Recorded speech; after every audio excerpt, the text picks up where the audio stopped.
ప్రియమైన దేవుని పిల్లలారా, ప్రభువైన యేసు క్రీస్తు వారి పేరట మీ అందరికీ వందనాలు. ప్రభు వారి పేరట మీ అందరికీ శుభములు, దీవెనలు కలుగునుగాక. ఈ ఉదయకాలం పరిశుద్ధ గ్రంథం నుండి దేవుని వాక్యాన్ని చదువుకుందాం. కీర్తన గ్రంథము 16వ కీర్తన 8వ వచనాన్ని చదువుతున్నాను. సదాకాలము యెహోవా యందు నా గురి నిలుపుచున్నాను. ఆయన నా కుడిపార్శ్వమందు ఉన్నాడు గనుక నేను కదల్చబడను. దేవుడు తన మాటలు మనందరి కొరకు దీవించునుగాక. ఆమేన్. ప్రియమైన దేవుని పిల్లలారా, పైలో చెప్పుకున్న వాక్య ప్రకారం మనం జీవించవలసిన జీవిత విధానం సదాకాలం దేవుణ్ణి మన ముందు కలిగి ఉంటే ఉన్నతమైన సహవాసాన్ని, పరిశుద్ధమైన మాధురిని, మధురాతి మధురమైన ఆదరణను, శక్తివంతమైన ప్రభావాన్ని మనం కలిగి ఉంటాం. నా గురి నిలుపుచున్నాను అనే వాక్యములో ఉంది. ఇది మనసులో కలిగిన దృఢ సంకల్పం. అది అలాగే స్థిరమైన నిర్ణయంగా కొనసాగాలి. ఎల్లప్పుడూ ప్రభువు వైపే మన కళ్ళుండాలి. ప్రభువు స్వరం వినడానికి మన చెవులు తెరిచి ఉండాలి. దేవుని యందు భయభక్తులు ఉంచే వ్యక్తికి ఇది సరైన ఆత్మీయ స్థితి. అతడు దేవునికి దగ్గరగా ఉంటాడు. అతని కంటే నిండా దేవుని స్వరూపమే అతని కంటిలో నిండి ఉంటుంది.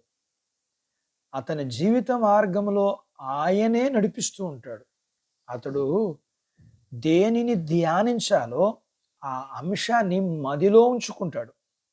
నిజంగా మన గురి ఆయన మీద నిలిచి ఉన్నప్పుడు మనం ఏ వ్యర్థమైన విషయాల్ని విడిచిపెట్టాలో, ఏ పాపాలని జయించాలో, ఏ సుగుణాలను ఇతరుల ఎడల చూపించాలో, ఎలాంటి సంతోషాన్ని అనుభవించాలో ఆయనే మనకు చెప్తాడు.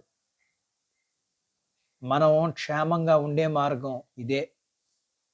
ప్రతి క్షణం ప్రభువారు మన తలంపుల్లో ఉంటే మన ఆత్మలో సంతృప్తిని, హృదయములో రక్షణ నిశ్చయితను అనుభవిస్తాం. ఎందుకంటే ఆయన మనకు సమీపంగా ఉన్నట్లుగానే మనకు అనిపిస్తుంది. ఆయన మన కుడి పక్కనే ఉండి నడిపిస్తాడు.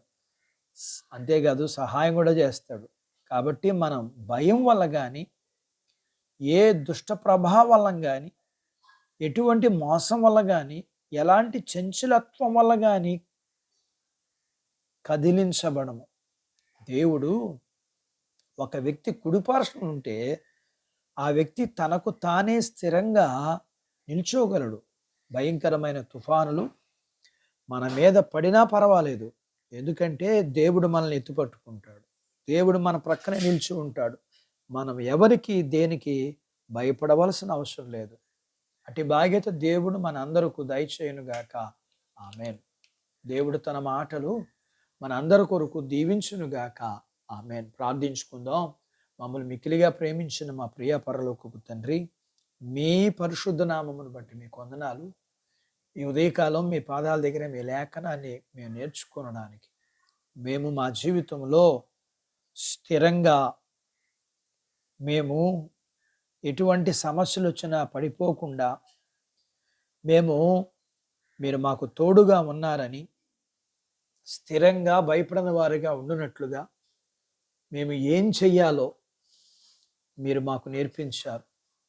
మేము మా తలంపుల్లో, మా హృదయంలో మిమ్మల్ని కలిగి ఉన్నప్పుడు, మిమ్మల్ని గురిగా కలిగి జీవించినప్పుడు మేము ఎప్పుడూ పడిపోమని, నాయనా, మీ పిల్లలని మీరు బలపరిచినందుకు మీకు వందనాలు.